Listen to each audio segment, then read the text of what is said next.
Hello and welcome to another episode of the Talking of Minds podcast. In this episode, we will be talking about rituals and the psychology of rituals, some of the research findings that we have about rituals, why do they happen, and why are they important, and so on. While defining rituals, it has to be said that rituals are a sequence of activities which involves gestures, words, actions. It can even involve some kind of objects, and rituals are performed repeatedly, and that's a very defining feature of a ritual, that has to be done repeatedly. And most rituals are performed in some kind of a specific place for that, and many rituals will have a set of sequence of actions to be followed, and these are general there is a general definition of rituals. Many which rituals can have variations as well. And the recent research that has happened on rituals has mainly focused on the evaluation of rituals, the functions that rituals have. They do have functions, in fact, and the cognitive and bodily mechanisms which are involved in rituals, and the ontology of rituals, or how infants or how small children acquire these rituals from others and from those around them. And these are the areas, and most of these research have been conducted in areas like sociology and anthropology, and very few amount of research work is done on the harmful effects of rituals when they are used as political tools, or when they are institutionalized by various social institutions. And in the area of psychology also, the number of research on rituals is very less when compared to other fields. Now, notwithstanding these things, rituals do have a very major psychological component to them, and we should know that should be obvious also. And as we said, rituals do have a specific set of activities which to be performed, and they have psychological elements that typically enhance the meaning of the action which we do in a ritual. So whenever you do some specific action in a ritual, if that is a part of a ritual, this action will have a specific meaning, a meaning which is more than what is there to the actual action that you do. We'll try to see how that happens. And most of these rituals have a predefined sequences, and in case of religious rituals and all, these have to be rigidly followed, and there is no variation is accepted in any of these activities. And yes, they are embedded in a larger system of symbolism and meaning, and they do provide some kind of a meaning to people who do engage in rituals. And they have social, psychological, and some of these instrumental functions too.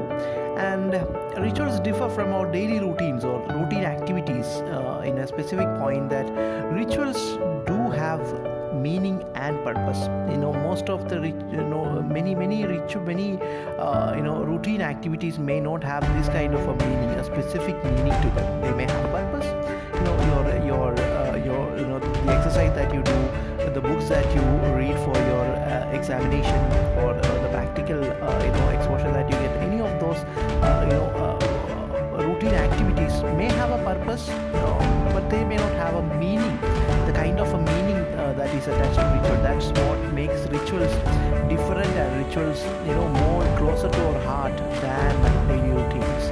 And rituals have been with us for thousands of years. There have been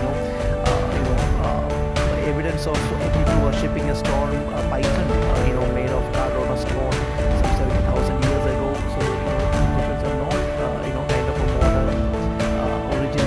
They have been there for a long time with humans. And the origins of rituals tells us that historically most of the rituals have originated in response to disease and danger. These two factors have had the most influence on formation of rituals among peoples and societies. So people practiced whatever ritual or whatever actions which they thought kept them safe from diseases and dangers, and that applies to many of the modern many rituals that we have in this our current times too. And in a research that was conducted in Bihar in 2020, it was published in 2020, Christine Lagarde found that there were more than 250 rituals related to pregnancy and childbirth in rural Bihar. So they actually documented more than 250, around 269 rituals related to pregnancy and childbirth, and most of these were intended to avoid the negative outcomes related to pregnancy and childbirth. And why this much of rituals, and why in Bihar? Now, Bihar is one state in India with one of the lowest, with one of the highest infant mortality rate and maternal mortality rate, and that could be one reason which causes this high number of rituals related to pregnancy and childbirth in Bihar. So that's that substantiates the point that rituals do have a very major impact on how diseases and dangers were perceived by people. And even in these times, people do stick to rituals because of the lack of many other resources which would help them fight diseases and danger, and that keeps many rituals alive. Now, rituals are not only they are not specifically in diseases and danger scenarios.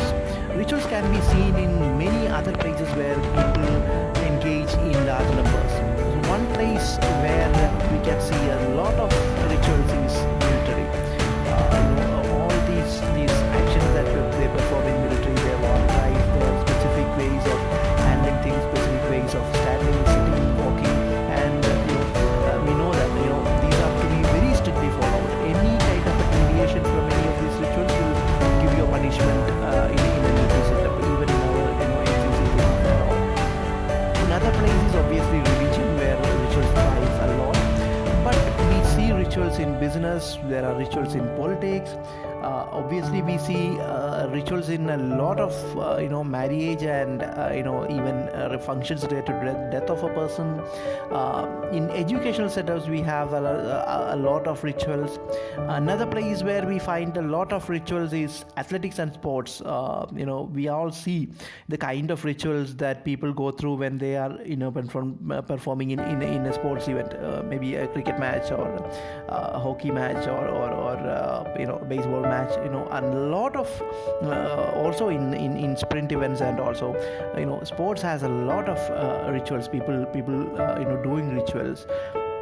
And that's what brings us to the meaning or the purpose of rituals. Why do people engage in rituals, or what makes people, all of us, including all of us, stick to rituals or do rituals? Now, rituals reduce anxiety a lot. That's evident in the research regarding rituals. And people are very quick to adopt rituals of a new place where they reach. So it can be a new school, can be a new workplace, can be a new place of residence. Wherever we go, in order to reduce our anxiety of being at a new place, we look to rituals that people in that place follow, and we are very quick to learn these rituals in order to make us less anxious, in order to make us more comfortable in the new place. And this happens to all of us.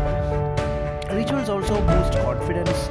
Rituals make us perform well. Rituals give us a lot of sense of control especially in situations where we feel out of control, or we feel less in control. They provide a sense of control. Rituals do provide a sense of connection and bonding to people. In fact, in research conducted in North India regarding Diwali celebrations, it was shown that people who engage in rituals during Diwali enhance their social bonding with each other. And rituals do provide relief after any kind of untoward incidents. And coordinated movements, or the rituals that involve coordinated movements, make people who engage in these coordinated movements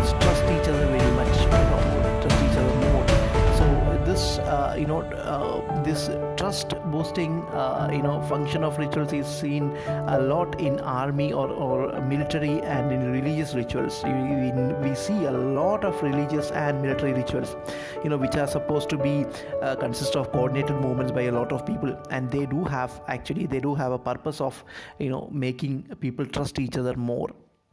And in fact, rituals can enhance food consumption in table. The table rituals or the dinner rituals that we some families adopt may have a very significant influence on their food consumption as well. And rituals rituals act where there is an emotional deficit, and also rituals are part of many mental disorders as well. So ritualistic behavior is seen in disorders like the obsessive compulsive disorder, and they also have an emotional connection to them. And rituals tend to get stronger during times of uncertainty, such as the pandemic that we are now going on.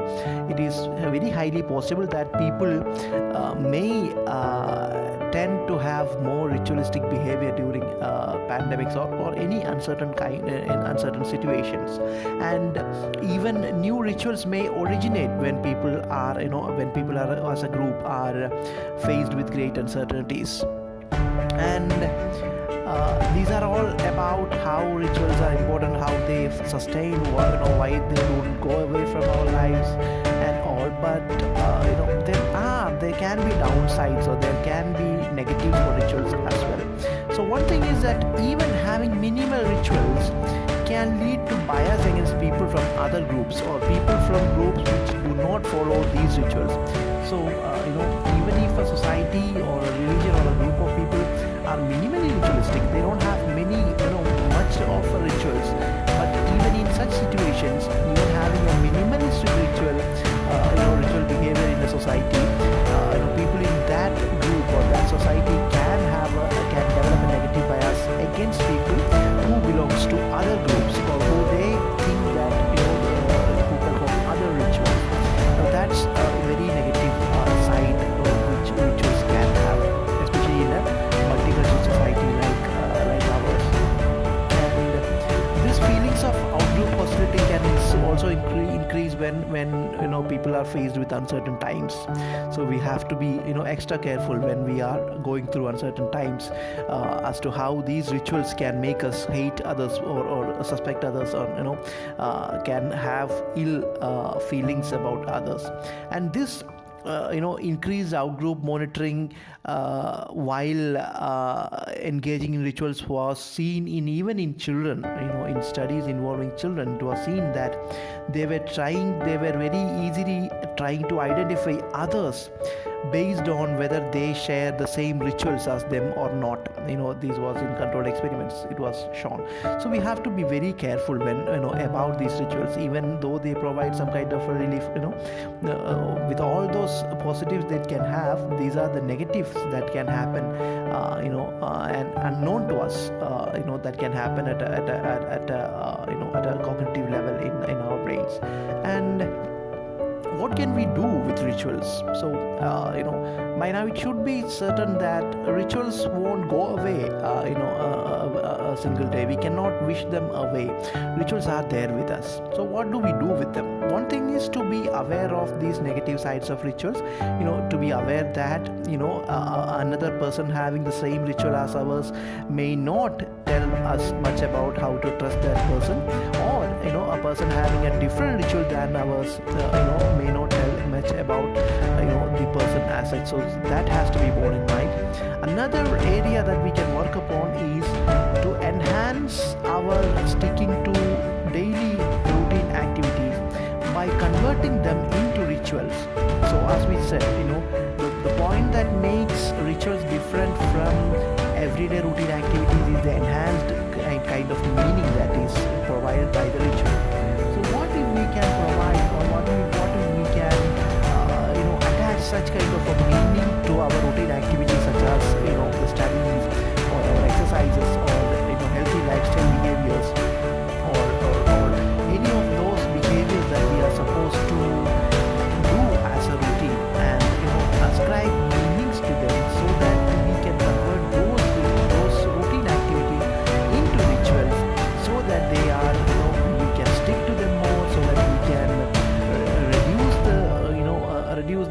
effects of rituals that we can have.